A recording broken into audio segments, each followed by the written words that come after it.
자, 갈라디아서의 마지막 부분이 되겠습니다. 편지의 끝부분이 되겠는데요. 마지막으로 사도 바울은 갈라디아의 교인들에게 당부하는 내용이 나오고 있습니다. 자, 11절에 보면 내 손으로 너에게 이렇게 큰 글자로 쓴 것을 보라 그랬습니다. 큰 글자는 글씨를 크게 썼다는 뜻이 아니고 그만큼 중요한 내용을 썼다 그런 뜻입니다. 이때 당시에 사도 바울은 보통 자기가 편지를 쓰지 않고 자기가 말을 해주면 대신 써주는 사람이 있었습니다. 왜냐하면 에베소서 같은 것들은 골로새서 같은 것들은 이제 바울이 감옥에 갇혀 있을 때 썼거든요. 옥중서신이라고 부른단 말이에요. 그럴 때 그런 것들은 옥에 갇혀 있으니까 자기가 쓸 수가 없잖아요. 그러니까 자기가 불러주면 밖에서 누가 대신 이렇게 적는 거예요. 그 대필 한다 그러죠. 그래서 편지를 대필을 많이 했습니다. 그런데 갈라디아 교인들에게는 내가 직접 썼다. 내가 대필을 한 게 아니다. 내가 정말 중요한 내용을 너희들에게 내가 직접 써서 보낸다. 그만큼 중요한 내용이고 내가 너희들에게 깊은 관심을 갖고 있다. 이제 그런 표현이 되는 거죠. 자, 12절에 물은 육체의 모양을 내려 하는 자들이 억지로 너희에게 할례를 받게 함은 그랬습니다. 12절부터 15절은 갈라디아 교회가 처한 모습을 간략하게 요약하면서 조심할 것을 다시 한번 마지막으로 권면하는 건데요. 무릇 육체의 모양을 내려 하는 자들이 억지로 너에게 할례를 받게 하면, 갈라디아 교회 안에 우리가 그래도 육신으로 뭔가 지키고 행해야 한다라고 말하는 자들이 억지로 너희들에게 할례를 받도록 계속하고 있다. 안 받아도 되는데, 받아도 되고 안 받아도 되는데 아무것도 아닌데 마치 그것을 받아야만 예수님을 믿는 사람인 것처럼 너희들에게 착각하게끔 억지로 너희에게 할례를 받게 하는 자들이 있는데 그들이 그리스도의 십자가로 말미암아 박해를 면하려 함뿐이라 그랬습니다. 그러니까 할례를 받는 그 문제뿐만이 아니라 율법을 지켜야 된다라고 하는 사람들, 예수 그리스도를 믿어도 율법은 지켜야 된다. 그래야 구원받는다. 율법을 지킴으로 구원받는다라고 말하는 사람. 그들이 주장하는 대표적인 율법이 뭐냐? 바로 할례거든요. 그리스도인들도 할례를 받아야 구원받는다. 그리고 율법을 지켜야 구원받는다. 이렇게 말하는 사람들이 있는데 그 사람들이 할례를 받지 않는 그리스도인들에게서 핍박했단 말이에요. 박해했단 말이에요. 그러니까 너희들이 할례를 받으면 그런 박해를 받지 않게 되는 것 외에는 아무런 유익이 없다. 그렇게 이야기를 하는 것입니다. 13절 할례를 받은 그들이라도, 유대주의적 그리스도인이라고 부르는데요. 할례를 받은 그들이라도 스스로 율법은 지키지 않고, 그들은 할례를 받았을 뿐이지 사실 율법을 지키려는 자들이 아니다 그러는 거죠. 너희에게 할례를 받게 하려는 것은 그들이 너희의 육체로 자랑하려 함이라. 내가 갈라디아 교인들이 할례 받도록 했어. 내가 누구가 그렇게 하도록 내가 얘기한 거야.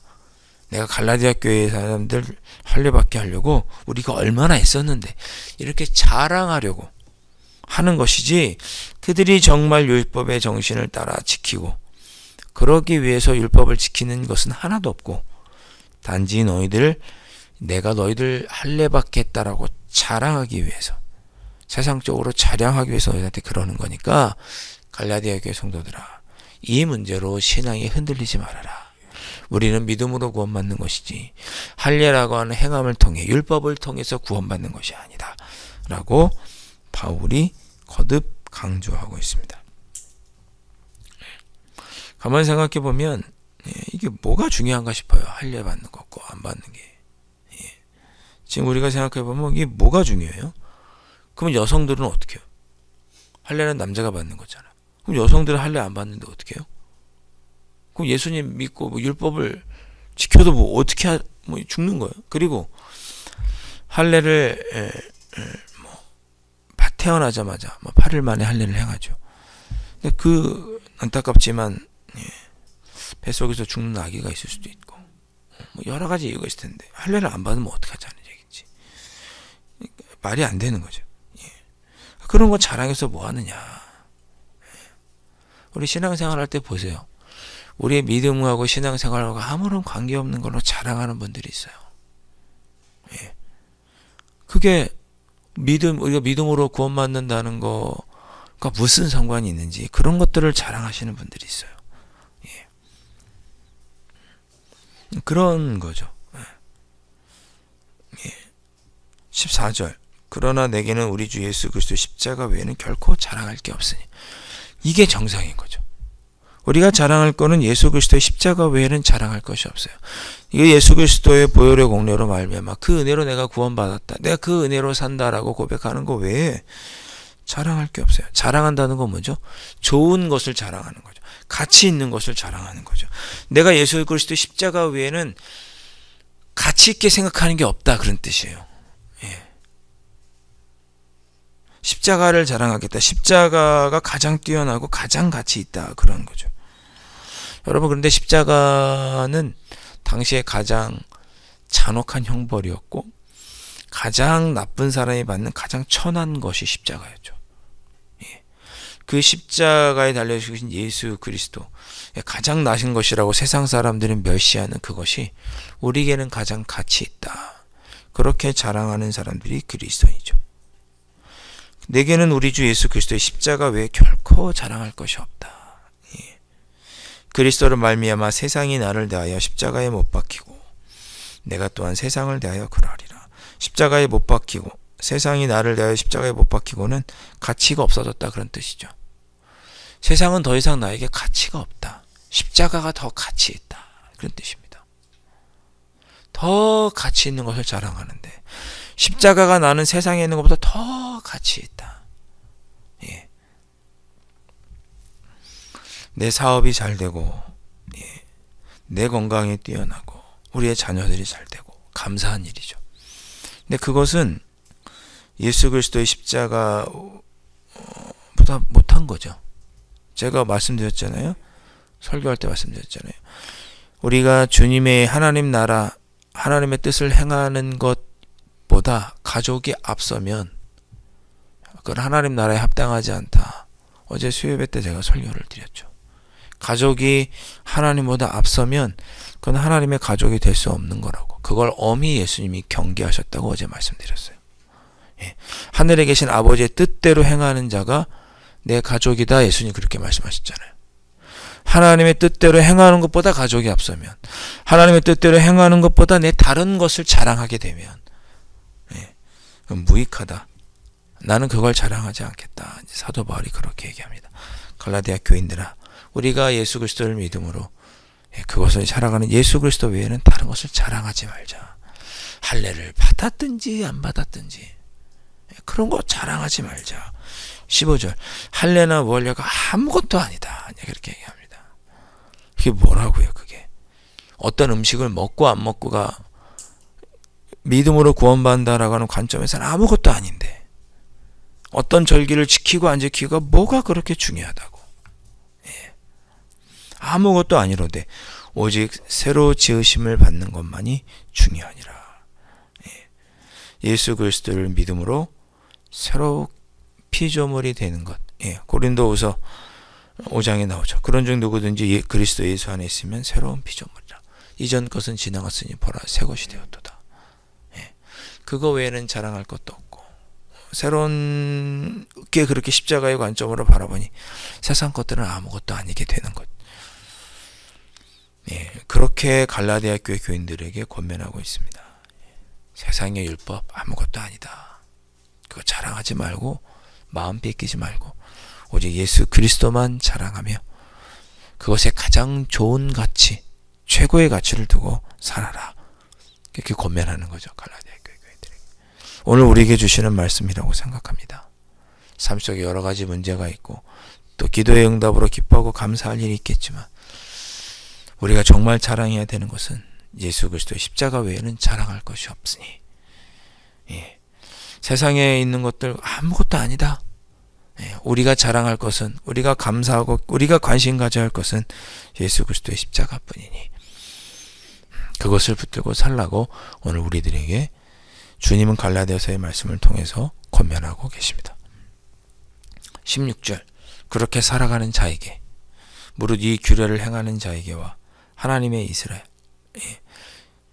아브라함에게 주셨던 그 약속을, 그 믿음으로 구원받는 그것을 이어받아 하나님의 유업을 받는 우리들, 그렇게 예수 그리스도를 붙잡고 살아가는 우리들에게 평강과 긍휼이 있을지어다. 이렇게 사도 바울은 마지막으로 축복합니다. 여러분의 삶 속에도 평강과 긍휼이 충만하시기를 주님의 이름으로 축원드립니다.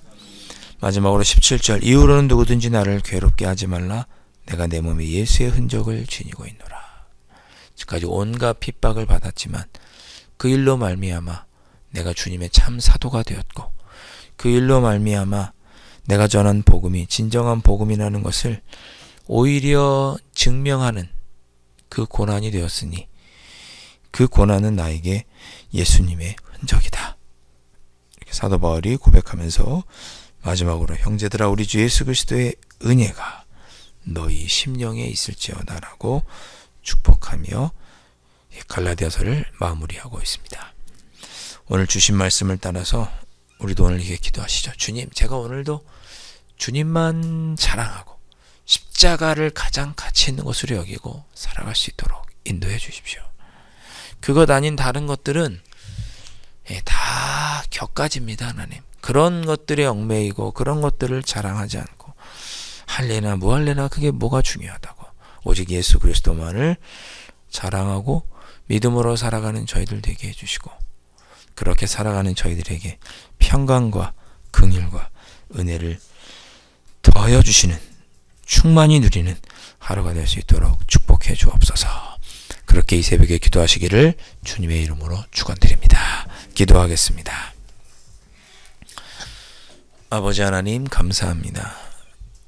저희들에게 믿음을 주셔서, 그래서 이렇게 새벽에 나와 하나님을 믿음으로 기도할 수 있게 하여 주시고, 아버지 하나님, 기도하는 것 외에 다른 모든 것이 아무런 무익하고 아무런 도움이 되지 않는 것을 깨달아 오직 기도하며 하나님께만 매달릴 수 있는 주의 자녀로 삼아주시니 감사합니다. 하나님만 의지하며 하나님만 자랑하며 저희들 은혜를 의지하며 살아가오니 긍휼과 평강을 더하여 주시옵시고, 아버지의 은혜가 우리의 머리에서 떠나지 않는 삶을 살아가게 하여 주옵소서. 주님, 이 새벽에 주님께서 베풀어 주신 은혜에 감사하고 오랫동안 기도했던 기도의 제목에 응답해 주심을 감사하여서 귀한 예물을 드리는 손길이 있사오니 아버지 하나님 기뻐 받아 주시옵시고, 삶 속에 기도의 응답이 더욱 풍성한 은혜를 누릴 수 있도록 함께하여 주옵소서. 귀하신 예수 그리스도의 이름으로 간절히 기도하옵나이다. 아멘. 하늘에 계신 우리 아버지, 아버지의 이름을 거룩하게 하시며 아버지의 나라가 오게 하시며 아버지의 뜻이 하늘에서와 같이 땅에서도 이루어지게 하소서. 오늘 우리에게 일용할 양식을 주시고 우리가 우리에게 잘못한 사람을 용서하여 준 것 같이 우리 죄를 용서하여 주시고 우리를 시험에 빠지지 않게 하시고 악에서 구하소서. 나라와 권능과 영광이 영원히 아버지의 것입니다. 아멘.